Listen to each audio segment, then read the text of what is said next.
Hello everyone and welcome to today's webinar, Talking Team, February 2020. My name is Neelu Parvinashtiani and I'll be helping with facilitation of today's webinar. The webinar today is sponsored by Federal Highway Administration in cooperation with the National Operations Center of Excellence, or NOCoE. So thanks to Jim and Paul, as always, with helping plan these webinars, and then we're happy, as always, to be the platform for the webinar. So as a quick reminder, if you don't know us, at NOCoE we offer resources on the transportation system management and operations. I do have a useful links box there where you can browse through and see previous webinar recordings on the Talking Team series and also other webinars, as well as NOCoE case studies related to team topics. And then the other thing that I wanted to mention regarding the logistics was that we are recording this webinar, and the recording along with the presentation slides will be available on NOCoE's website on the on-demand learning section of the website. So all the attendee phones are on listen-only mode by default, but we would like you to stay engaged by two ways. First, as you're doing now, use that question discussion pod for any comments or questions during the webinar. But the second way that you can actually engage is that by talking over the phone. So basically, you would be using *# during the webinar. So there will be parts during and also at the end where Jim will say, now we are waiting for attendees to comment on this topic, or if you have an opinion, if you would like to chime in, please use the phone. When it gets to there, please use *# on the phone to unmute yourself, and once you're done, you can again mute yourself. Alternatively, you can use the question discussion pod also. And then I guess that's kind of it. With that, I'll hand it over to our moderator for today, Jim Austrich. Jim, take it away.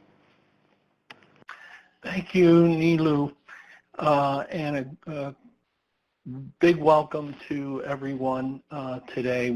We appreciate your time. I think today's agenda is, although only two presentations, two very important presentations that our presenters are going to provide. But first I wanted to thank Neelu and Deborah at the National Operations Center of Excellence, their executive director, Patrick Sun, and Adam Hopp, as many of you know, are very supportive of us, and we're in a partnership with them presenting the Talking Tim webinars. And as Neelu said, take advantage of going to their website. There's a tremendous amount of resources and information there.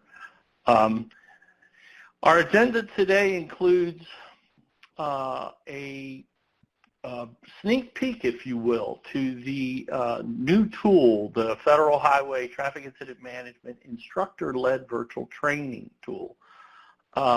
It's a web-based version of the already existing online training that's available at the National Highway Institute, NHI, and as well available through ResponderSafety.com. But this one's a little bit unique and different and exciting because it allows the instructors not only to obviously plan it and coordinate the course, the class. It's via remote, but it's interactive with the students. So today we are going to have Pat Rooney, a friend of the program at the national level. Pat's an operations manager for Maryland DOT, State Highway Administration, in charge of training as well and certification for SHA. So Pat, along with Lori Miller, who is the president and CEO for Varner Miller Incorporated out of South Carolina, the developer and designer of the course. After their presentation, you're going to hear from Katie Belmore, which a lot of you I'm sure know.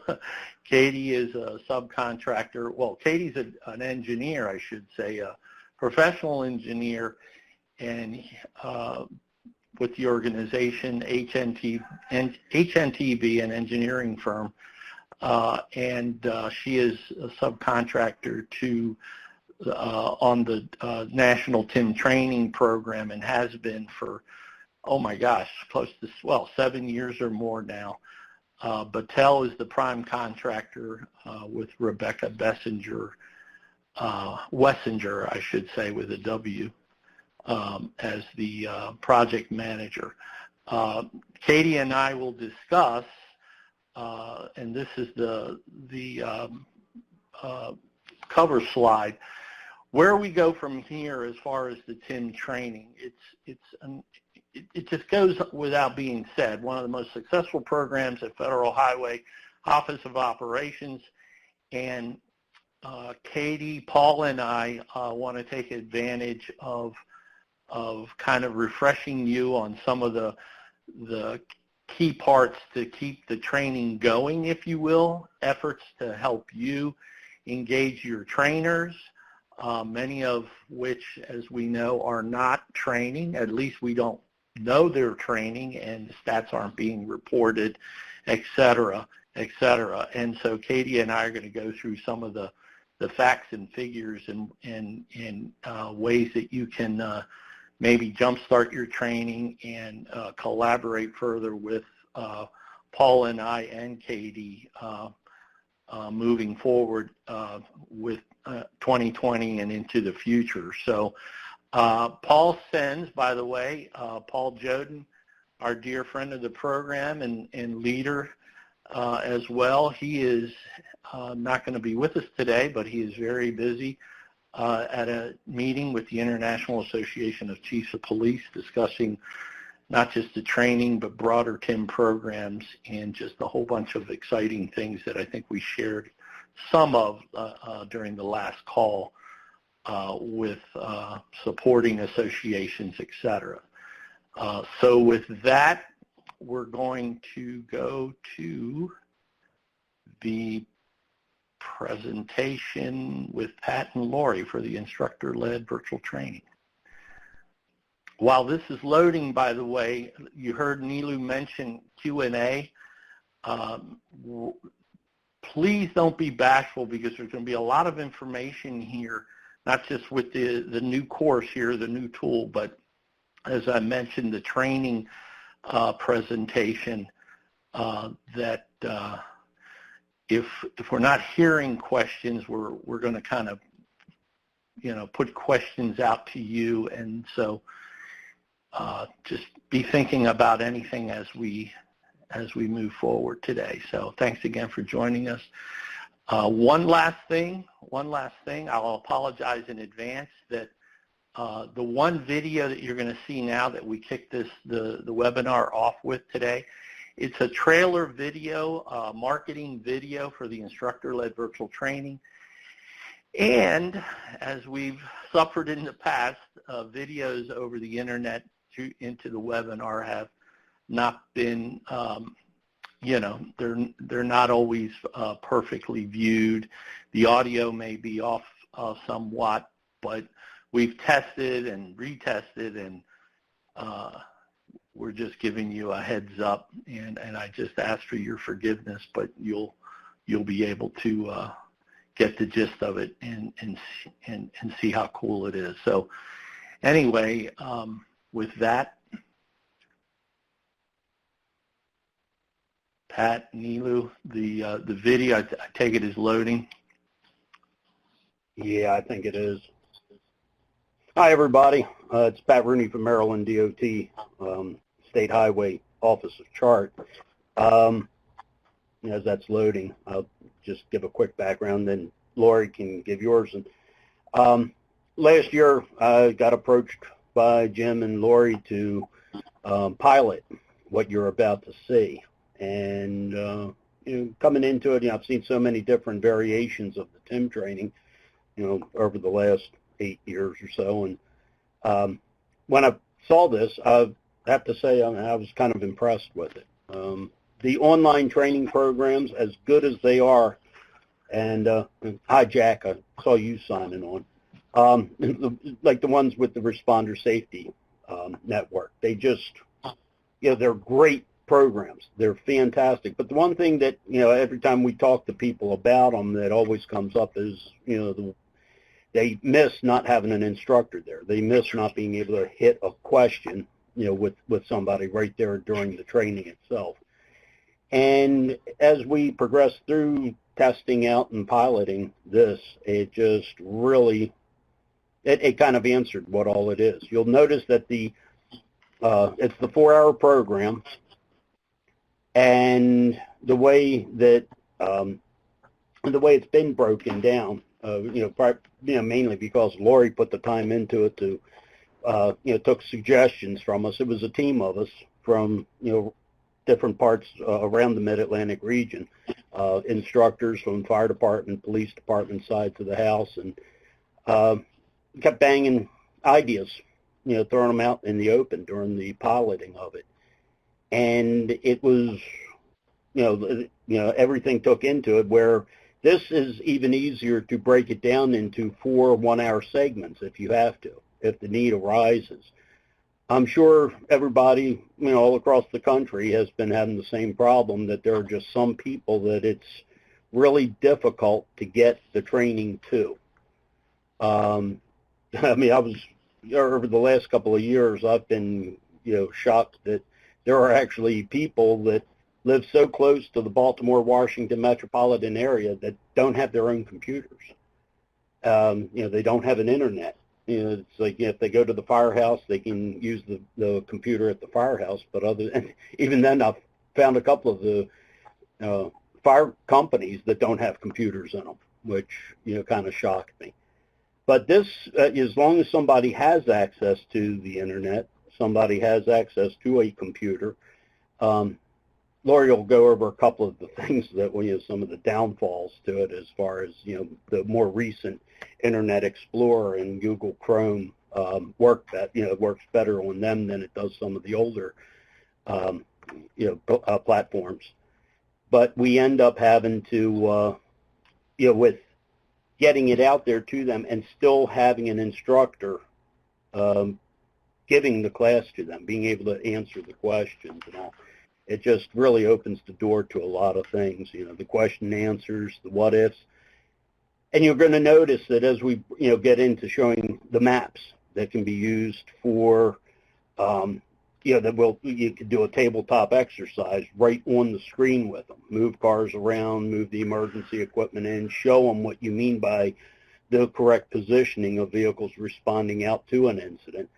And that the maps can be something that the people online taking the class with you can do, because you can import a map off of Google Maps of an intersection that they're familiar with, or a stretch of highway that they know, and so that you can actually have them set up their response according to something that they are familiar with.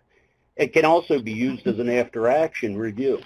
You can have have it set up, be able to bring in the scene, show what the scene looked like, and then start asking questions about, well, was this the best way of doing it?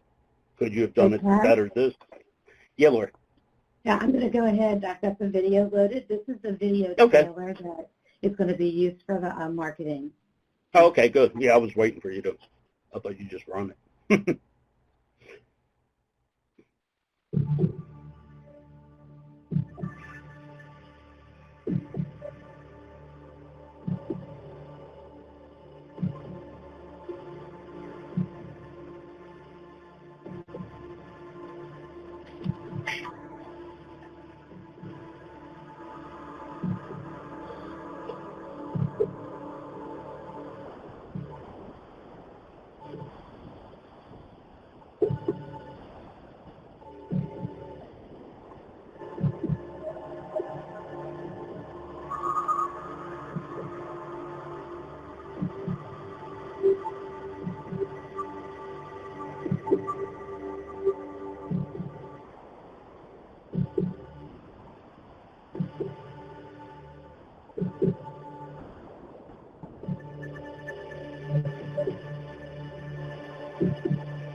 We have responders going out and treating calls as routine, which is something that we have to emphasize and get people to break the habit of treating things as routine. Treat each incident as something new. That way you don't fall into the same kind of pattern each time you get out there, which unfortunately makes up too high of a total number of crashes out on the roads, and also the struck by incidents where the responders themselves are being struck while they're trying to manage the incident.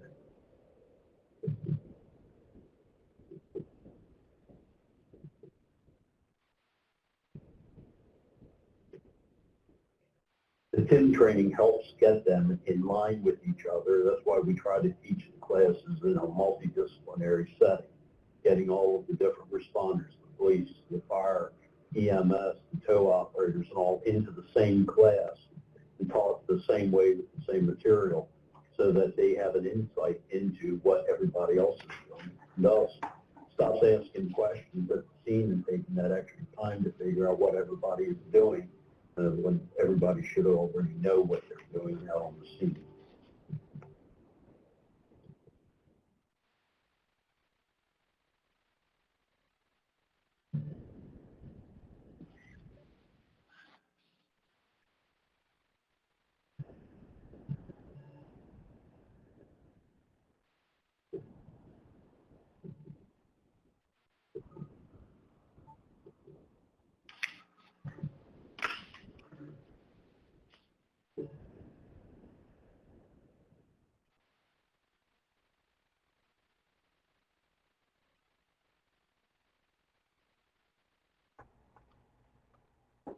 Okay, bringing up the map, Lauren.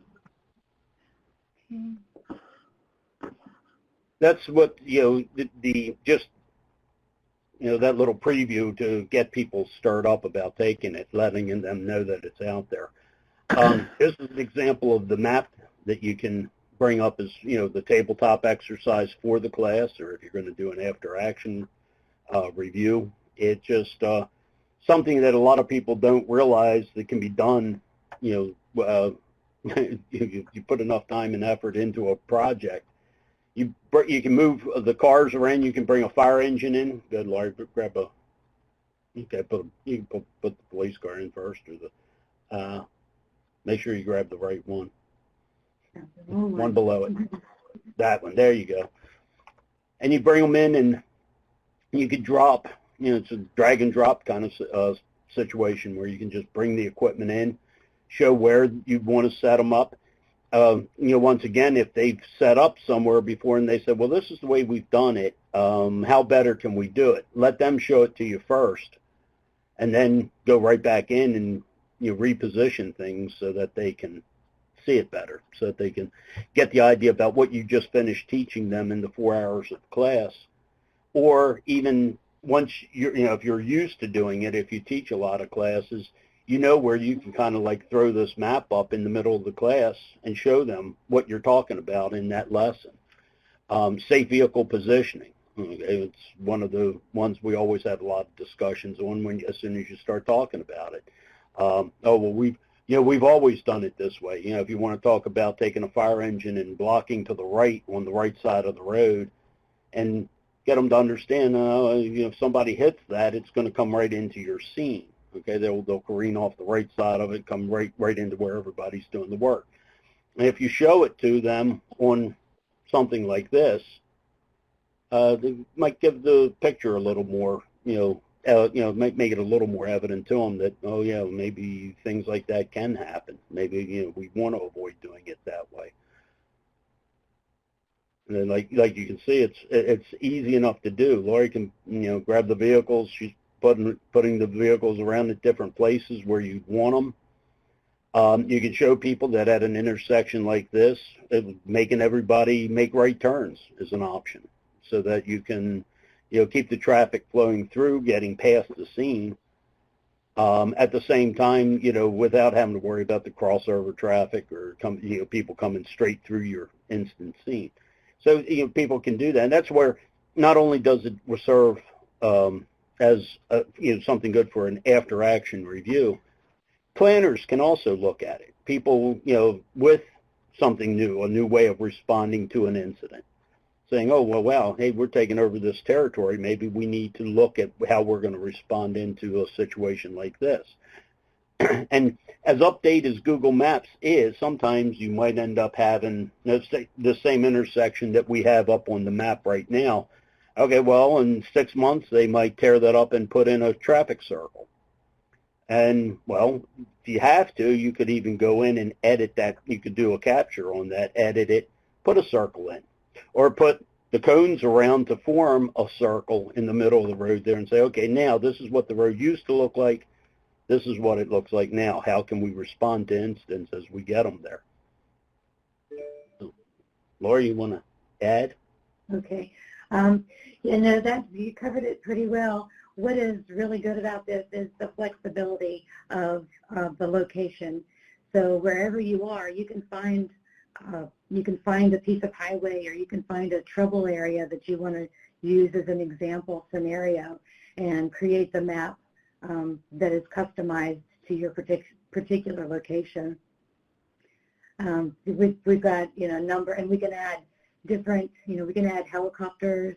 We can add different emergency vehicles. It just depends on what the scenario calls for. And one thing before the exercise is started, this you'll click on the more over here, and so this is where the students will come and read about, get the details of what the scenario entails.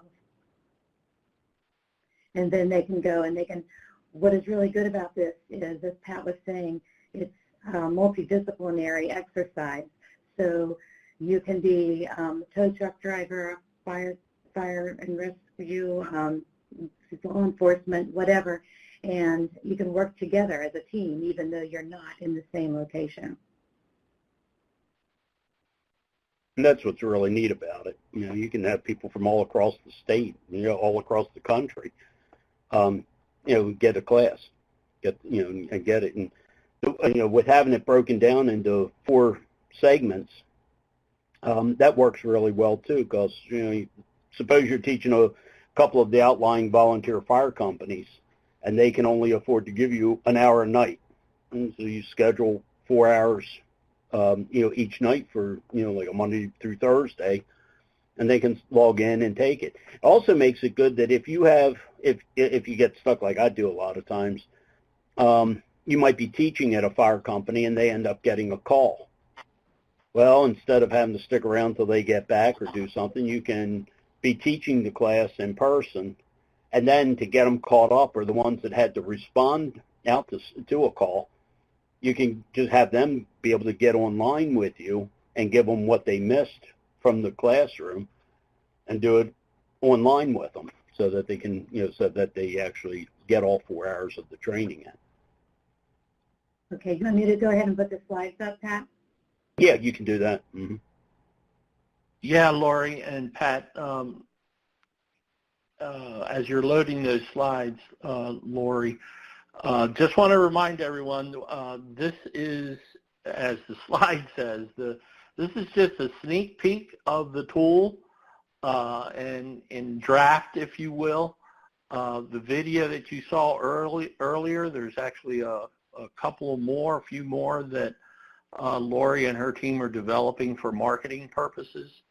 But I think if we give it a chance, once we launch this through, at the national level and folks get used to it, I'm hoping it really is just another tool in our war chest.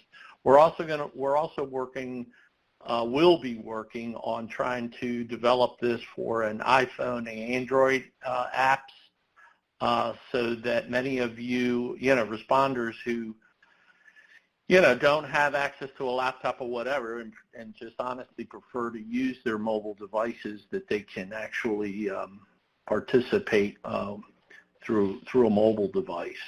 So with that, back to Pat and Lori. Okay, and just like the PowerPoint now tells you about it mirrors the instructional content of the 4-hour course. It's the exact same material, the exact same slides, really, as the course. For those that have developed their own, the course for their state based on the federal highway course, Lori could probably explain. I mean, you can import that into what you want to show the class. Right. And like I said, I'm sorry. Go ahead. A lot of the states have their own,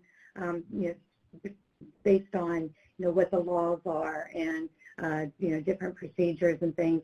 They will have customized the course. So this is very easy to update, and it's basically just updating a PowerPoint to customize it for your own use. Good.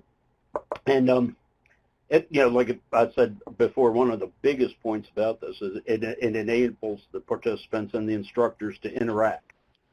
No having to view something and then get a hold of an instructor later to ask. You can do it right there while you're teaching the class, just as if you were in the class itself. The question and answer sessions between the instructors and the participants in the class. You can. It allows for the use of a virtual tabletop exercise, and like I've been saying, it's really neat to watch it, to be able to do it. Pull things in, show them the way the scene looks, show what could have been done better. It's always the key point. As many scenes as I've seen. I have to write that one down. That's a good one. You really don't see any that are perfect. You see a lot of them that come close. You see a lot of them where people put them out there right. They've got the right spacing of the cones, the visibility and everything. You can always find something that could have been done a little bit better. And I think that, having the ability of being able to show them, hey, this is what, it looked like when we got there. Did you think about doing this? Did you think about, doing that, taking that one little extra step? And it enables the responders of all of the different disciplines to work together and still be able to, talk and without being in the same room. So, Laura?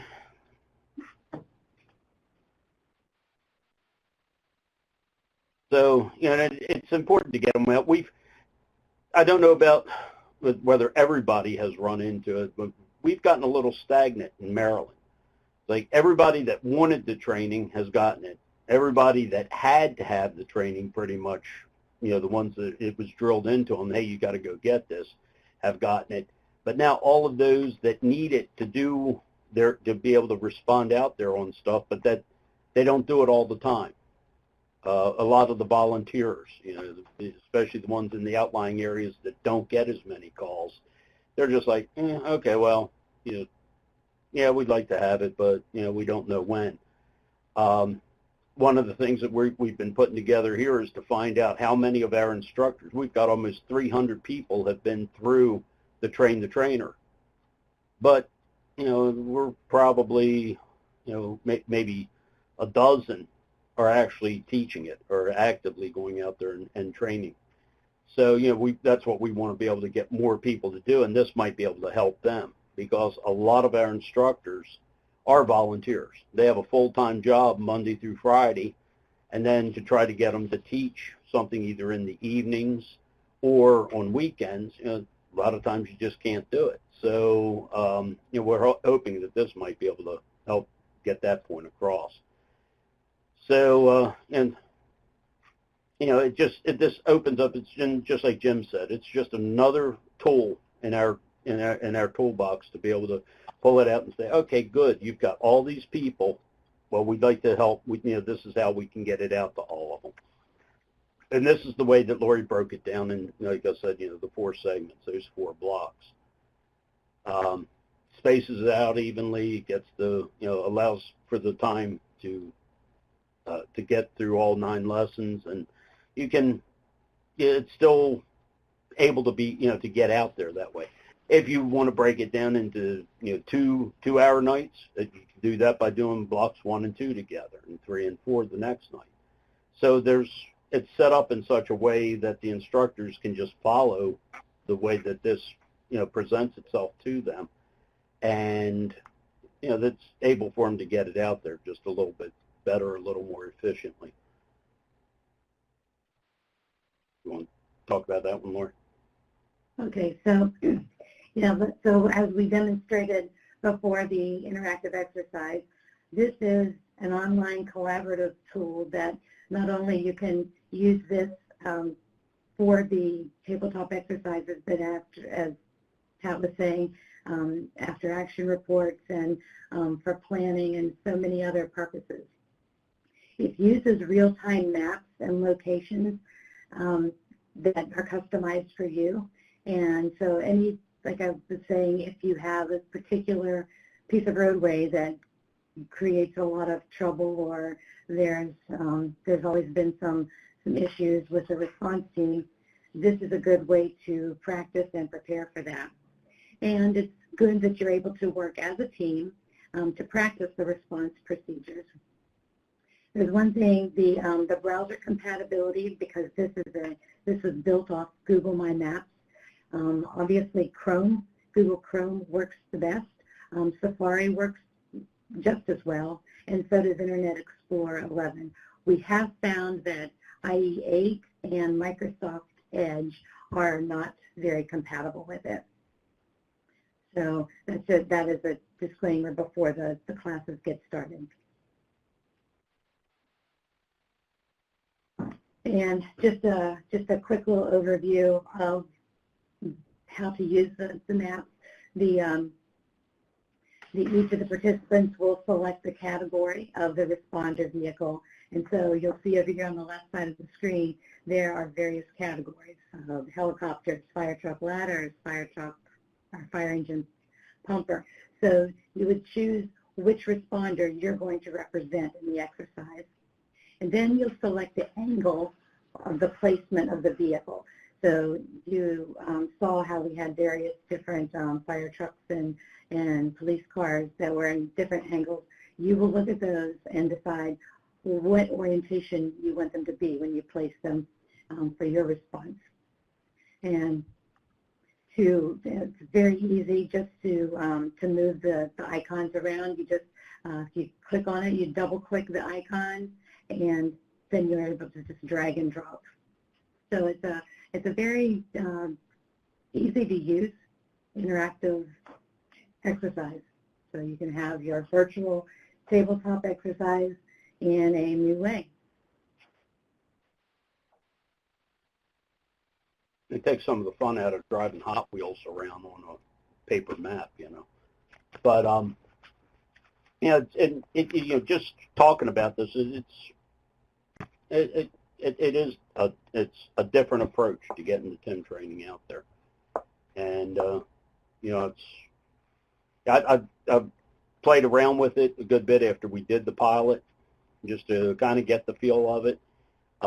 My biggest issue was that, with my computer, it's slow enough as it is, so, it would want to crash. It wouldn't want to, drag the vehicles right and all that. So, that's really when we started figuring out about, well, it needs to have, being a Google-based thing, it works better with Chrome. Most of what I do is on Internet Explorer with the state computer here. But, once we kind of get that taken care of, we're supposed to get new computers. So we'll, hopefully they'll react a little bit better with this, because I'm dying to really get it out there trying, because, we've got some areas that it's hard to get everybody into a centralized location to get the training to them. It would be neat just to be able to have them be able to log on from home and be able to get the class in a couple of nights. Anything else, Lori? Was that the last slide, Lori? Oh, yes, that is the last slide. Great. So to go back a minute, you guys still have a few more minutes, but I wanted to go, there's 3 or 4 questions in the question discussion pod, but I wanted to go back to something Pat said that's important, and he just repeated it about reaching some of the responders that are more rural, more remote, as well as you know, the locals even, because there is now, we should all know and we should all focus more on that, if you will, in 2020 right now, and beyond, as the next presentation that we get into, Katie and I are going to expand on. Pat alluded to the fact that there is a need, and this is really important.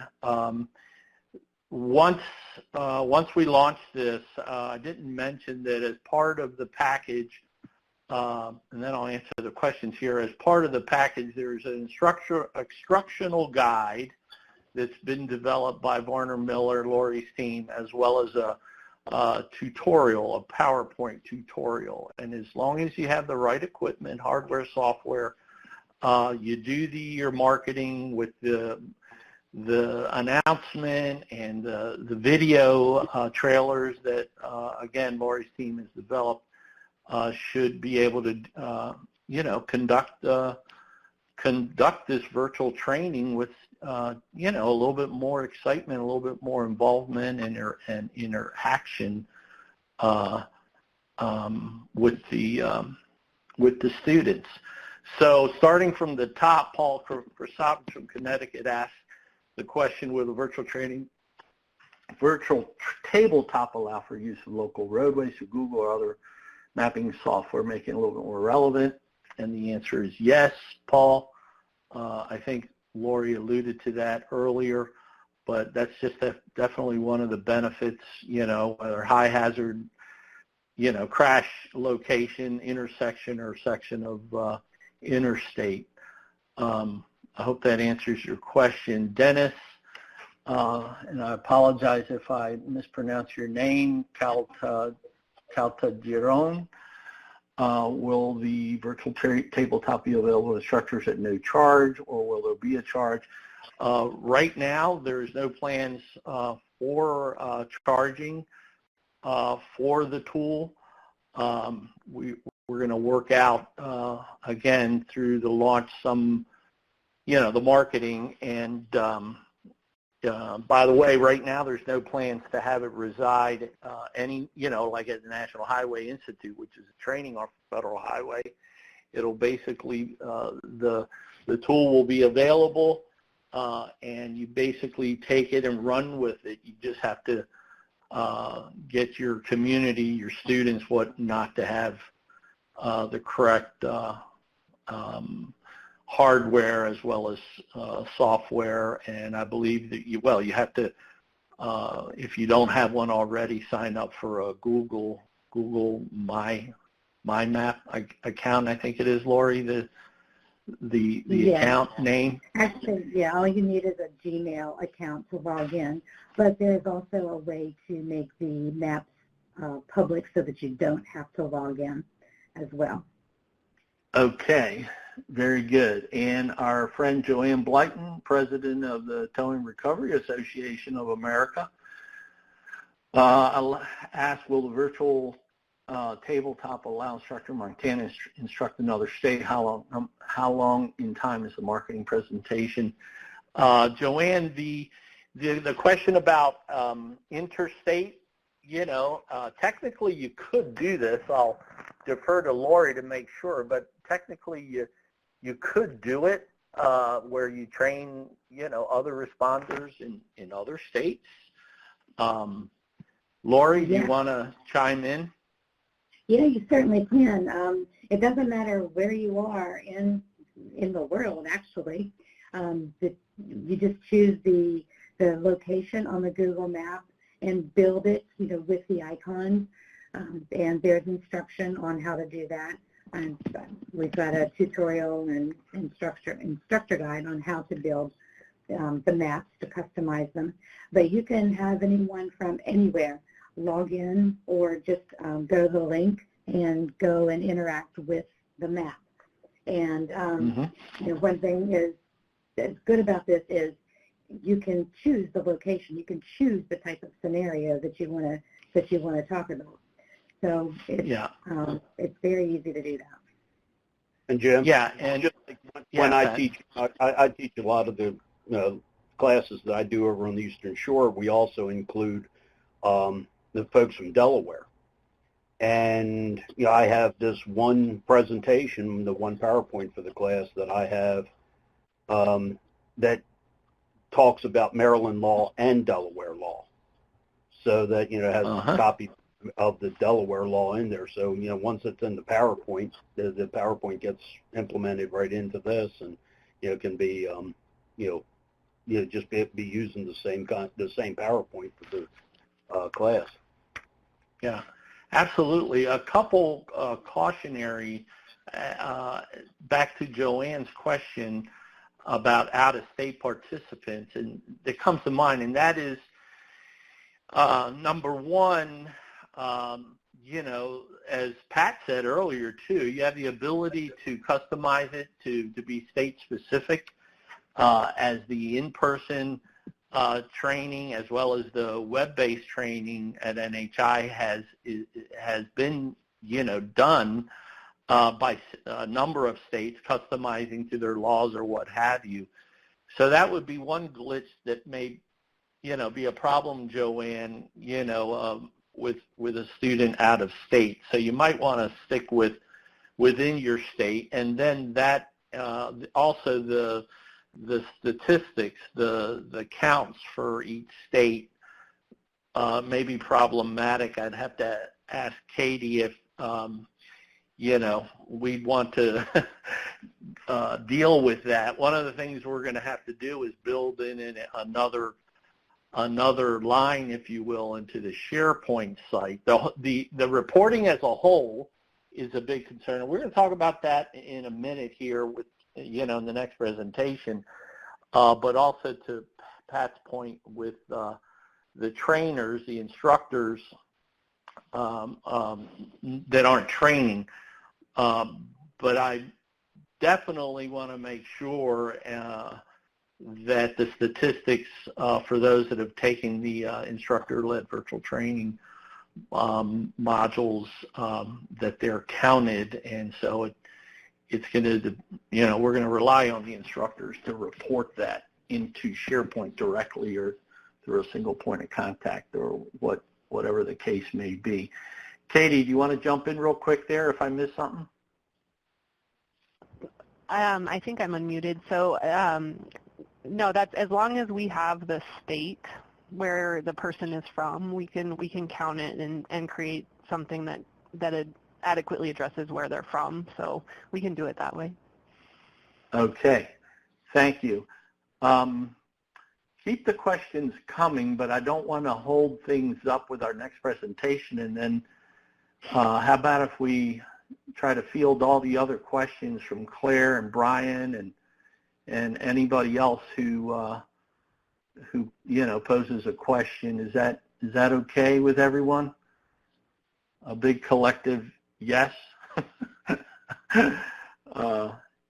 Anyway, we'll Nilu and everyone keep track here of our questions here. Let's move on to our next presentation. There is Jim Austrich, and there is Katie Belmore. By the way, real quick thanks while this is loading again to Pat Rooney from Maryland Chart and to Lori Miller from Varner, Miller and Company. You did really well, and I appreciate you guys' expertise in taking the time presenting, giving us that sneak peek of the instructor-led virtual training. So we're going to start. Are we starting here with the reports or the responder national training statistics report? Yeah, if you want to start here, Jim, and just kind of go through our last report, that would be great. Okay, I'm confused. I thought our slides started with the training, the national report, but yeah, it does if you click forward. Okay. All right, Jim, so when we, before the presentation, when we were quickly clicking through, it went ahead, but I just put it back to slide number 1. So this will be your part of the presentation in the slides. Okay, bear with me all. Okay, this is the beginning here, correct? Yep. Yes. Yes. Okay, thank you. Okay, so as usual, as part of our Talking TIM webinars, Paul and I always like to present the State of the Union with the National TIM training, and we've made it a custom to share with you the line of duty deaths, responder struck by fatalities. Jack Sullivan, don't be shocked because I understand the numbers at 11, but we qualified it with this slide that as of the 29th of January, we were already up to 8 fatalities. I understand there's 3 more, and maybe, who knows, maybe another 1 or 2 that have just recently come in. But regardless, here we go again, and starting the year off on the wrong foot. Unfortunately, our brethren in the response community, emergency responder, traffic incident management community are being killed. And to echo once again Secretary Chow's remarks when at the summit back in November, it's just insane to think that here these responders are out there saving lives, or doing everything that we do out on our nation's roadways, interstates, arterials, what have you, trying to do their job, and they're being killed in these numbers, and it's a really sad state of affairs. So anyway, the apology here real quick. This is the cover sheet with the cumulative numbers as of February 10th. We had planned to have an update today, but we ran into a snag with some of the statistics. But it'll be out probably in the next day or so.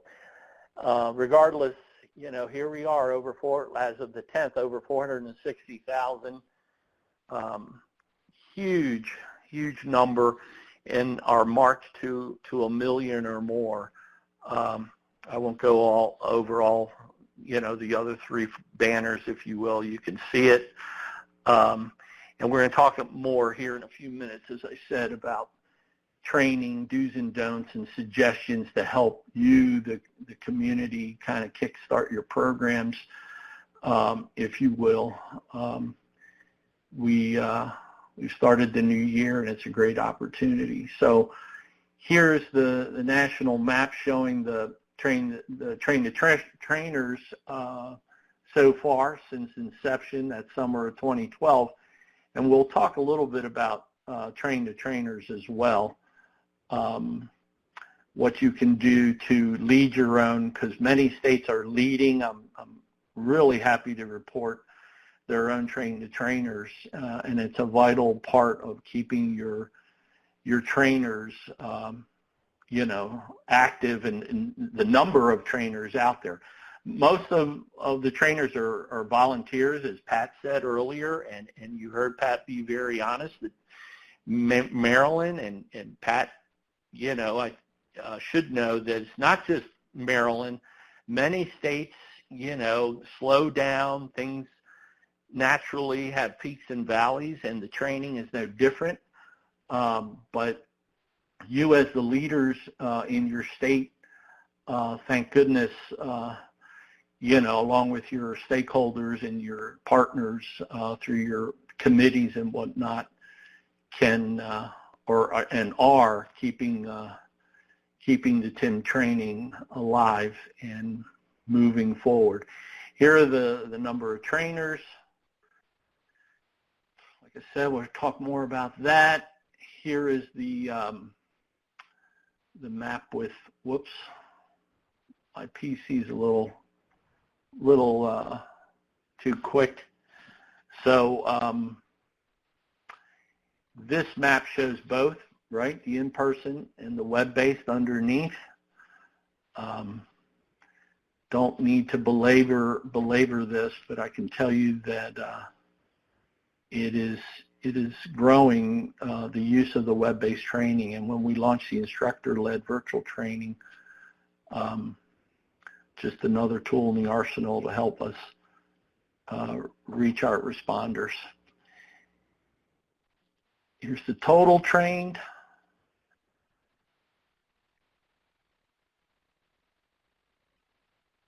And the SIT map, or the national goal map, here we go. Sorry for the delay here.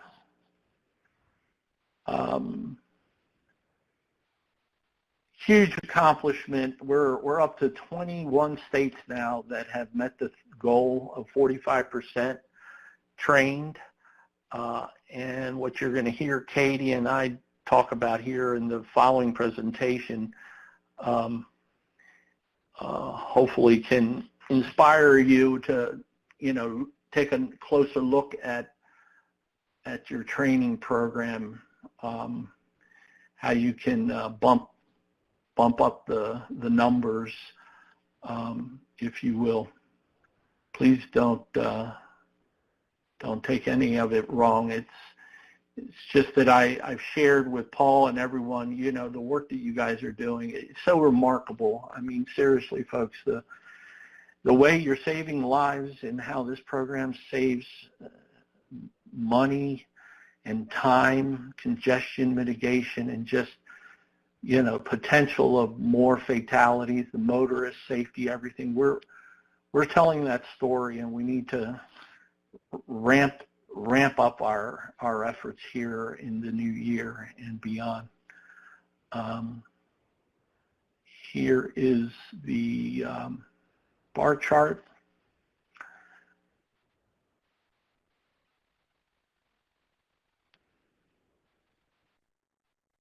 Paul and I and our team here, as we said at the last webinar, the Executive Summit back at headquarters in November,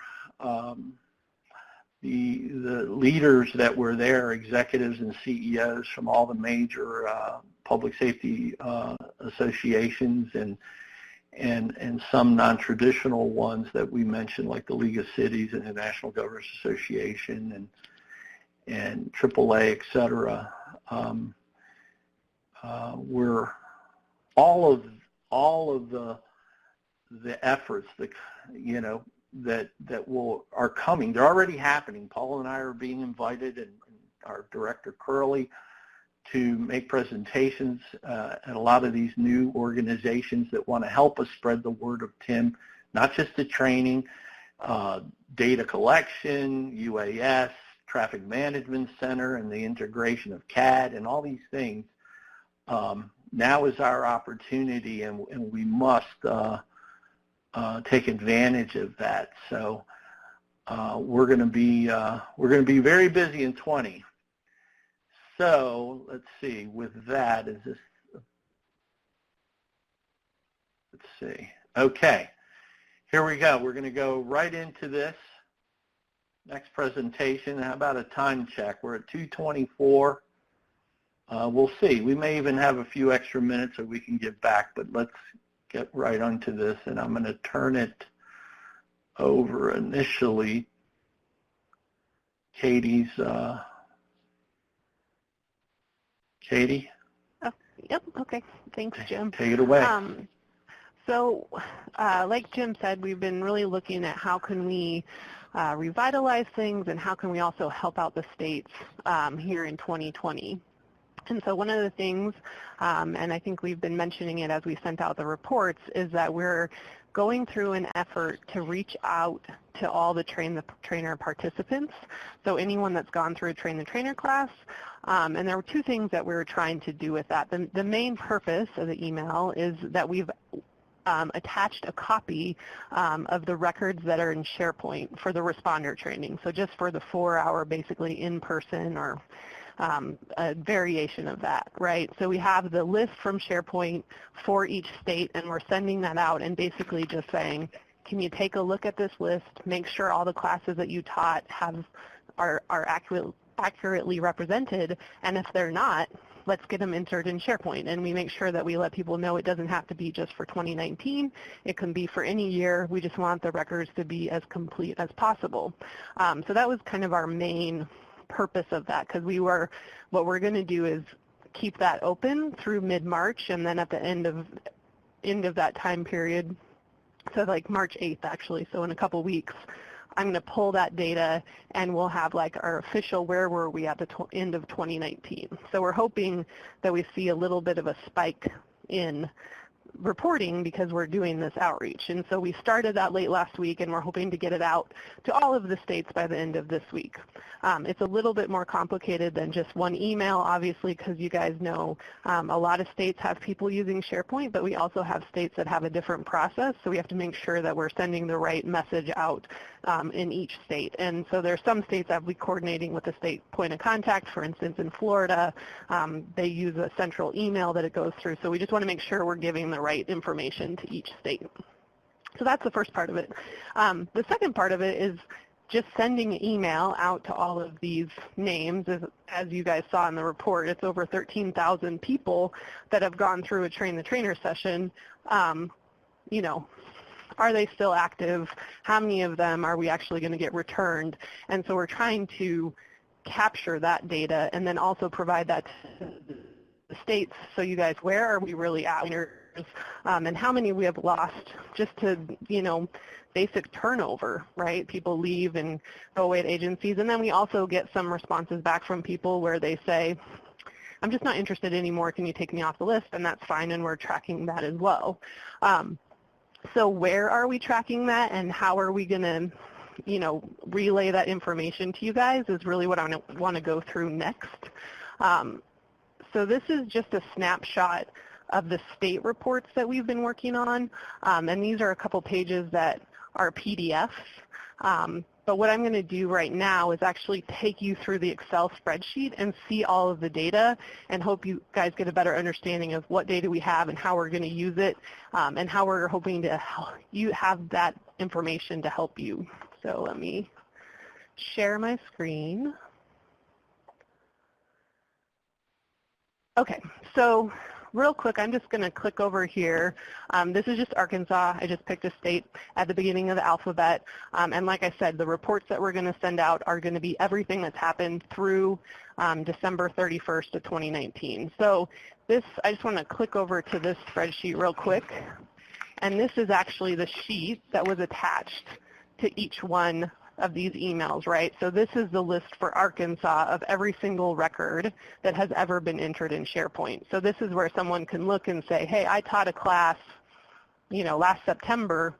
There's nothing in here. I better, you know, get that in SharePoint or talk to someone I need to talk to get that class recorded in SharePoint. And like I said, it's the whole thing so they can go back and look. So this is the data that we use is from SharePoint, and the same thing, we have all the Train the Trainer sessions pulled in from SharePoint, and then we have a summary of the web-based training, and that is both for the National Highway Institute and responder safety. So just letting you guys know, all of this raw data is in this Excel workbook, and that's how we produce the state reports. So this first page, if you've seen the national report, this is the same basic setup, and it's just done for Arkansas. So we have the Train the Trainers, we have the responder training, the web-based, and then the total.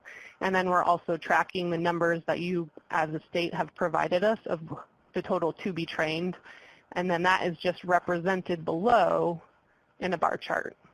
Again, similar to the last page in the national report, in the national PowerPoint. The second page really gets into what I think a lot of the states are looking for having a better handle on, and that is the Train the Trainer information, and then I'll jump to the trainer, individual trainer information. So what we have here is every Train the Trainer class that was sponsored by the state. So here's the 4 classes that Arkansas actually either sponsored or led themselves. But we also are trying very hard to keep track of someone that maybe, you know, for instance, when we did the NFA sessions, we had people from all of the states. So we tried to create individual records for each state. same thing, for instance, I know Pat mentioned earlier when they do classes up in Maryland and they have individuals from Delaware, they're actually creating a second record for Delaware so that we can give credit to Delaware for the people that attended from that state. So if there had been anything from another state, we would have that here as well. So this is the classes, and then if you click on this trainers tab, we have the actual individuals from every single class. So basic information, we have their name, agency, phone number, their email, and then as well as their primary discipline, when they went to a train the trainer, whether or not they ever registered for SharePoint. And what we're doing with the emails that we just sent out is tracking this trainer status. And this is really where we're able to say, so everywhere where you see this EDF, that's an email delivery failure or returned. So it's telling us that the email that we had for that person is no longer no longer valid. And that's the information we want to make sure we get back to the states. And then we also count for each individual person how many 4-hour sessions they've taught. So that's a lot of information, and that's what they're in the process of updating. So if you go to the next page, just one second.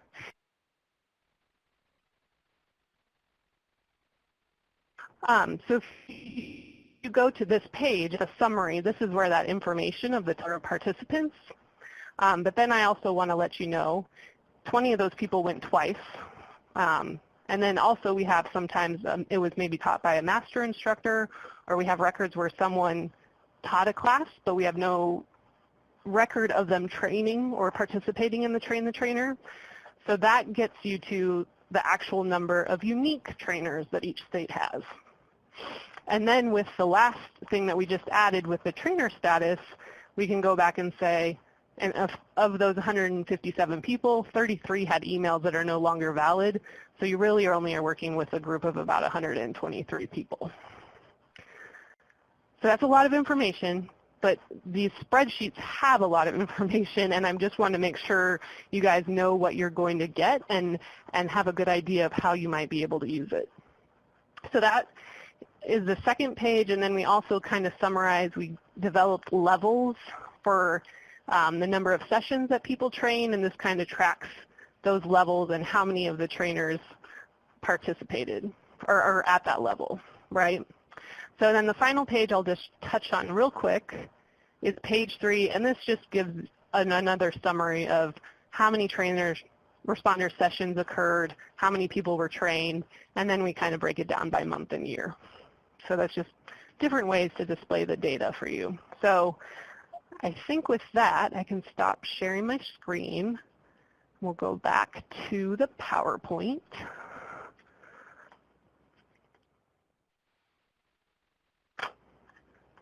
Just one second. Oops.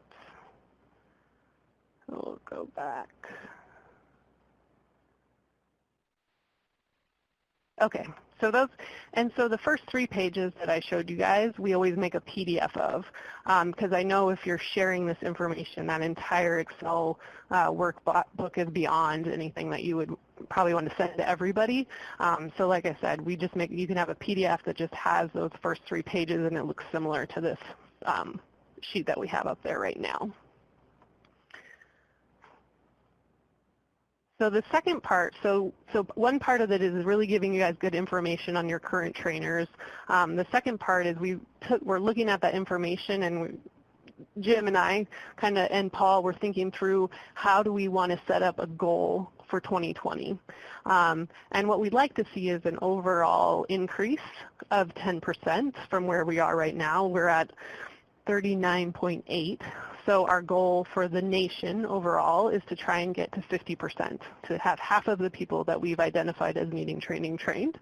But we also realize that just setting that 50% goal doesn't work for all of our states that are already above 50%, right? So what we thought is this is where we talked about having some open dialogue. If you guys have some thoughts on this, when we get to the end, we definitely want to hear your input on it, because the first thing we thought is kind of setting a twofold goal. So if a state is below or less than equal to 30%, their goal is to try and get to the 40%. So let's try and get people up to this 40%, not quite the 50, that's a big stretch for some states, but let's try and set that 40% goal for anyone below 30, and anybody above the 30%, we just want to add 10%. So if you're already at 48%, your goal isn't 50, we want your goal to be 58%, to just add another 10% to your total trained.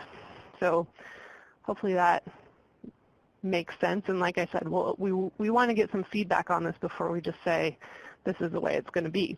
And the other part of that is in March, when we pull the final data that everybody's entered, hopefully additional information comes in, the goals will be based on that final 2019 report. So wherever you were at the end of 2019, that'll kind of be held, and we'll add that to the report, and then have the corresponding goal. And that, like I said, that'll show up every 2 weeks in the report that we send out to everybody. Jim, did you have anything you wanted to add there? Thanks, Katie. No, really, or I should say yes, that the way you explained it was perfect. I think, as Katie said, Paul and I and Katie came up with this formula, if you will, on how to approach, the goal-setting piece as a suggestion for states. Obviously, you heard me mention earlier, 21 states are at 45% or above, but we're here to help and want to encourage you to interact, to contact us, work with us. Paul and I and Katie, we're 3, and there's 50 states, 52 states counting D.C. and Puerto Rico, many of you, but as you saw with the SharePoint and the statistics, the amount of just incredible data that is captured and collected, and that Katie manipulates and works with for the program now for 7 years. It's very valuable data, and we want to help you, help your state, and in turn the country. And ultimately, this is all about safety. Safety in capital letters, saving lives, etc. So with that, the next slide, I think, right, Katie, shows the a simple formula maybe that we've talked about before.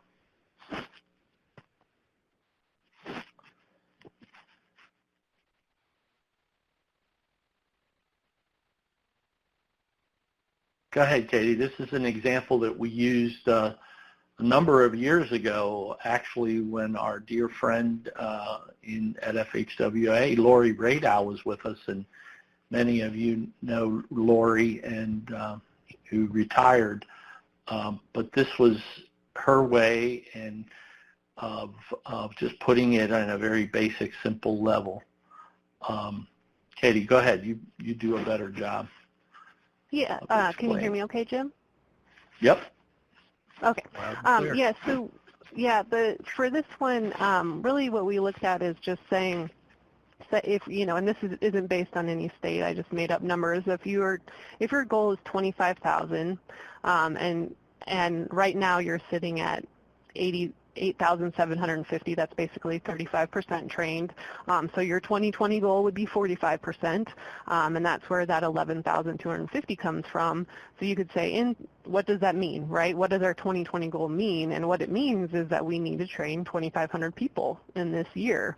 And what is, and then it just further breaks that down. So if you want to take that in bite-sized pieces, that means if we have March through December, 10 months left, you got to train 250 people a month, right?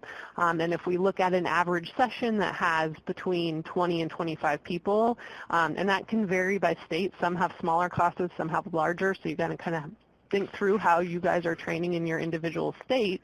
And that means that you would really need to do 10 to 12 classes a month to reach that goal, or 2 or 3 classes a week, right? So it's just a way of breaking down that information and really, what does it mean to have to train 2,500 people in a 10-month period? And so when we set the goals, and we have those goals, we'll do something similar to this just to provide each state.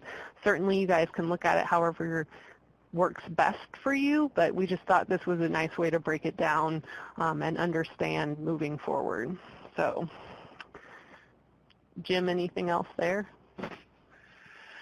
No, I hope this is, a very basic level in, on how to approach this. And every state's obviously different. And back to what we've already discussed about the trainers that are inactive, that hopefully you can engage here soon through this exercise and the emails and data Katie's pushing out to every single state, DC and Puerto Rico. We can change the tide and increase your bench, your cadre of trainers that are the ones carrying your state. Obviously, folks, trainers move on, retire, et cetera, and so this is important. We'll talk more about that in a minute. Anyway, go ahead, Katie. Yeah, so then just the next slide is just a couple things to look at. So once you get the report and we're looking at the goals, some states really have to look at and see, do we even have enough active trainers that if we wanted to train this many people, we could?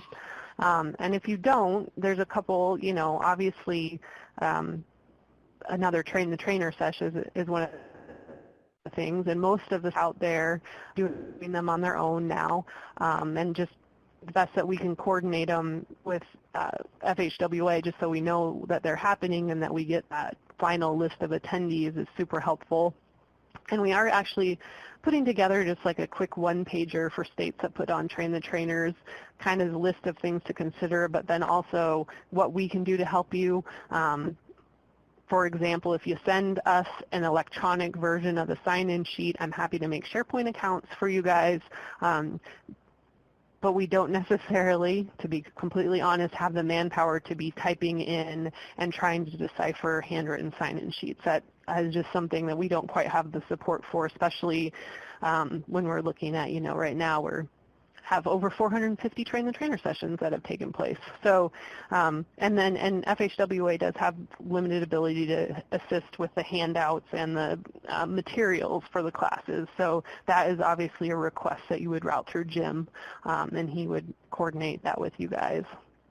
The other thing we wanted to offer is in some places, you don't necessarily want to ask 200 people to go through another Train the Trainer session, but on the FHWA side, we would be happy to help coordinate a refresher type webinar or WebEx with your trainers where we could go through, I think about an hour and a half would be adequate to go through the most recent version of the materials, just remind everybody about the key talking points, and then make sure that as a state you have time to go through, if you're using SharePoint, do a refresher on SharePoint. If you're going through Essential Contact, to get information entered into SharePoint, that they really understand that, and then they also understand how the state is coordinating the 4-hour sessions. Some of them, if you have a website where you're listing all the classes, or a registration site, having that all in there. So that's another thing that we wanted to offer.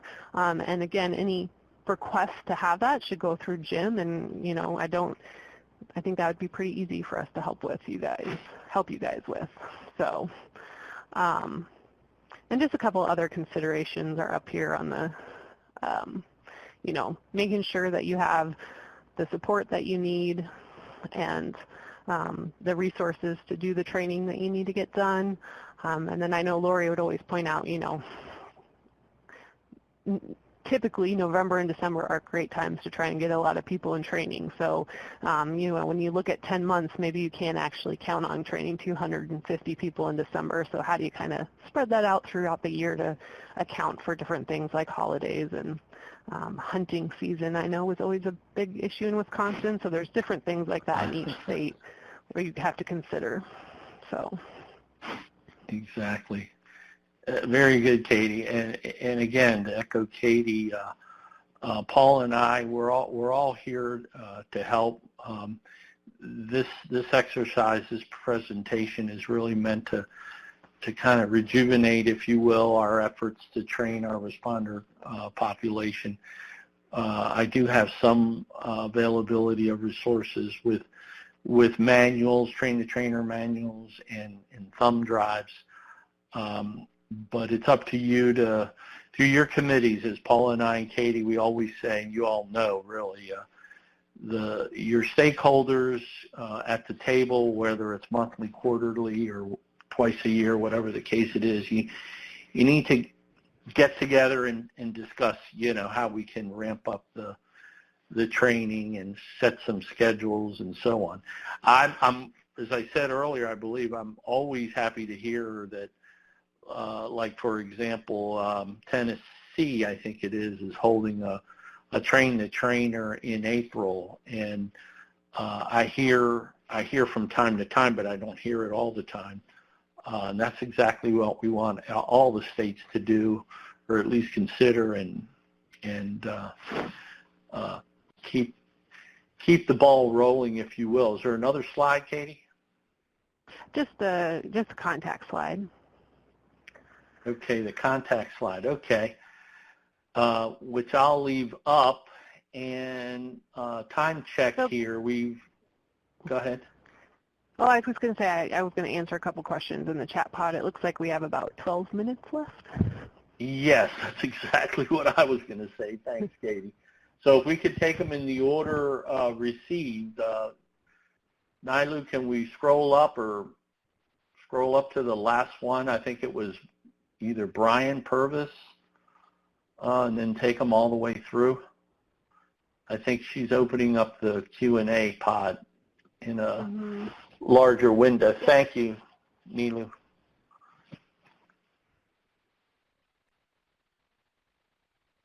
I know where they started with my presentation, Jim. I'm not sure where you guys stopped answering. I think there was a question about, is there an approximate date of release for the virtual training? No, I didn't. That one, actually, we left off after with Joanne Blightman, TRAA. It was Claire's comment. Fun to add a random pop-up of a secondary incident. And I smiled when I saw your comment, Claire. Definitely a cool idea, thought. Brian Purvis, our friend Brian with Georgia, doing virtual tabletop exercises for years, uses an Excel spreadsheet that works very similar. Let's see, ours.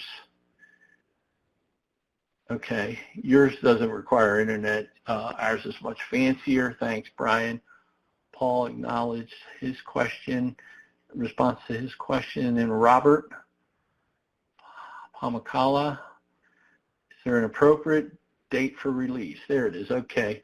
Apology, the text is small, and in my old age, harder to see. Anyway, the release is going to still be a bit, basically, because it has to be completely reviewed and approved by public affairs. There's also legal reviews, so I don't want to get anybody's hopes up that it's going to be here in the next week or two or even month. It just all depends. There's a process that we have to go through to get everything approved, all the marketing pieces as well as the curriculum. So if I can respectfully, just say that stay tuned. We're going to let the community know as soon as it's going to happen, and we're going to try to make a big splash through not only FHWA division offices, but through the states, obviously the key stakeholders. The DOTs, public safety, towing, and everyone, let everyone know when that is. But fingers crossed, hopefully late spring, I'll just say late spring release, fingers crossed. So thanks for the question, Robert. And another Robert Rabe from Virginia DOT. The initial pilot did not work here in Virginia. I hope this version can work without internet connection. Rural areas are a problem. Point well taken, Robert, and thank you for everything you do. Tony Langang, thank you for your comment. Used for debriefs. Jack did update us on the line of duty deaths. As I mentioned, we had 8, but the actual number is 11. Thank you, Jack, for sharing those. 5 law enforcement officers and 2 fire, 4 tow operators. Again, Tony, can we share the link? I prefer not to right now, Tony, but we can have a sidebar on that. Let me see what I can do. Brian, again, his comment about the EMS, the 62.2% of EMS, I'm sorry, 62.2 that the state of Georgia is at now with their training, thanks to the Department of Health in Georgia requiring the TIM training for EMS and paramedics, et cetera, for their certification. I would imagine recertification as well. Dia Gaynor, our dear friend Dia Gaynor, Executive Director of the National Association of State EMS Officials. Dia chiming in there, yeah, you know, and thank you, Dia. Dia's always instrumental and helpful in spreading the word to the national EMS community through her role at the SEMSO. And similarly, too, in Kentucky, I might add, did the same thing. So we alluded to the fact that the numbers on the web-based side are definitely going to be growing. And Jack's point about many fire departments have developed their own training that takes info from both Federal Highway and program, but not necessarily taught by a state TIM instructor. The training is based on SHRP 2 and local SOP, SOGs developed by personnel who took the training. The info is probably not being captured by the system. I read your note real quick there, Jack, a few minutes ago, and I appreciate it because it underscores the fact that this is just one example of numbers that we aren't capturing. Another one has been like even the academies. We have over 120 academies, public safety academies, that sponsor the training or, you know, have adopted the 4-hour training. And we don't think we're getting all those numbers either, Jack. And again, the single instructors that graduated, whatever, you know, year they graduated, train the trainer workshop sponsored by Federal Highway or state that aren't reporting their numbers. And Paul Krasavich from Connecticut, just the clarification, will we be able to see the response you received from the trainers? Katie, that's a question so just to based on clarify, Yeah, just to clarify, we're not necessarily requesting that we don't say you have to respond. So we don't expect to get a response from every single trainer. Honestly, that would probably be beyond what we could manage. But we are putting in, if the response we get is that the email is no longer valid or that it wasn't delivered, you'll have that information. If they ask us about getting some training information entered, we'll absolutely just take care of getting it entered into SharePoint. And then we have had other questions come across, I can't find my certificate or something like that. We'll address those just like anything like that comes through the TIM training help desk. But if they start asking questions about specific that we or have a message or something that we think you as the state points of contact need, we will forward that to you, and we are including the contact information for the state points of contact in the email, so they have that directly. So I wouldn't be surprised if if they reached out sometimes directly to those points of contact. So hopefully that addresses what you're looking for, Paul. Okay. And then just thanks. Go ahead. Oh, I was just going to say, and then for Dennis, yes, we are capturing the stats for ResponderSafety.com and the National Highway Institute. They're both captured separately by state, by discipline, and included in the national report, and they'll be included in the state reports. And how many states have tailored their own web-based, Katie? Ohio And Pennsylvania have the ones and they send us their numbers separately. Yep. Yeah, I just wanted the audience to know. We mentioned that earlier. Go ahead, Katie. And then William? I can't say for sure. Our hope is that the colleges are reporting, but certainly when we send out the list, if it's not on there, we can add it to SharePoint. Or we can certainly also, if there's ways to work with community colleges, I know that are providing the class on a regular basis, just making sure they're understanding of the reporting, whether it be through SharePoint or reporting to the state point of contact. I think it never hurts to have that conversation. Yep. And Dennis, apologize. Now I know Dennis is with New Jersey, a great state of New Jersey, great TIM program. Shout out to him and Sal Cohen and I think is it Mike Moran? Apologize if I got that wrong. And then Gary, our dear friend Gary Ogletree, down in Tennessee, advising of a trader today. There you go. There's the proof. And one in Memphis tomorrow. That's phenomenal, Gary. Keep up the great work. And let's see. We've got 2 minutes left. This is amazing. We're right on time. And so with that, unless anybody has anything else, I see some folks typing in. Thank you, Joseph, on both counts as well. That's absolutely true. So with that, I want to thank our presenters, Pat Rooney, Lori Miller, certainly the National Operations Center for Excellence, Nilu and Deborah, and of course the great Katie Belmore, and especially all of you. Be safe out there. Keep doing great things, and we're here to help. Paul, myself, Katie. Let's keep the ball rolling, and thank you, and may all of you always be safe. God bless. So we're signing off. Thank you, Jim. Thank you, Jim. Thank you.